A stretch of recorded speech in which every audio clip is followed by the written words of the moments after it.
আসসালামু আলাইকুম আপুরা, সকাল সকাল দেখেন আসছি আপনাদের মাঝে আবার নিয়ে ব্লগ নিয়ে।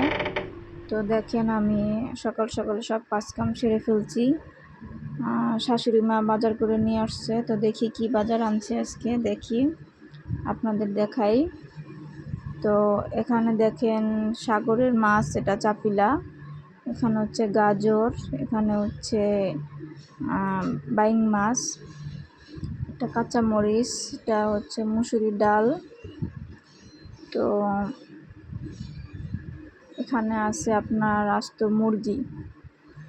তো আপুরা আমার চ্যানেলটা যারা সাবস্ক্রাইব করেন নাই, তো অবশ্যই তারা একটু বাটনটা চাপ দিয়ে দিবেন, শেয়ার করে দিবেন ভিডিওটা, লাইক কমেন্ট করে জানাবেন কার ঘরে কিভাবে বাজার করেন।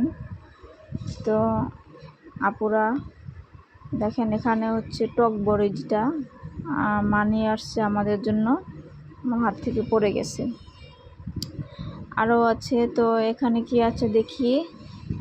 এখানে আছে হচ্ছে দুধ, তো দুধের প্যাকেট যেটা, এখানে হচ্ছে পেঁয়াজ, এখানে হচ্ছে চিনি, তো এখানে হচ্ছে ডাল যেটা আমরা মাংস দিয়ে রান্না করি, এখানে আছে হচ্ছে চাল যেটা আমরা খিচুড়ি খাই, আতপ চাল। তো এখানে দেখেন মাংসটা আনতে দিচ্ছি হচ্ছে আমার হাজবেন্ডের কাছে। তো আমার শাশুড়ি মাংস কিনতে পারে না, গরুর মাংস, এটা অবশ্যই স্বাভাবিক, এটা মেয়েরা আমরা অনেকেই কিনতে পারি না এই মাংসটা, তো যার জন্য ঘরের পুরুষদের কাছে দেওয়া। তো দেখেন মাংসের ভিতরে কত বড় একটা হাড্ডি নিয়ে আসছে, সেটা নিয়ে এখন তাকে কিছুক্ষণ কথা শোনাবো, দেখেন সে কি করে। হাড্ডিগুলা কত বড় বড় হাড্ডি নিয়ে আসছে, চর্বি নিয়ে আসছে মাংসের ভিতরে। অবশ্য তার কি দোষ, দোকানদার দিয়ে দিলে তো কিছু বলার নাই।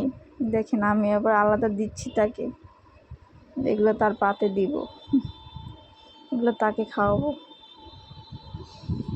দেখছেন কতগুলা চর্বি নিয়ে আসছে। তো আপুরা আমার চ্যানেলটা সাবস্ক্রাইব করে দিবেন, আশা করি ভিডিওটা ভালো লাগলে শেয়ার করে দিবেন, আমার সঙ্গেই থাকবেন, আমার চ্যানেলটা প্রতিদিন দেখবেন আমার ভিডিওগুলা, আশা করি ভালো লাগবে আপুরা। তো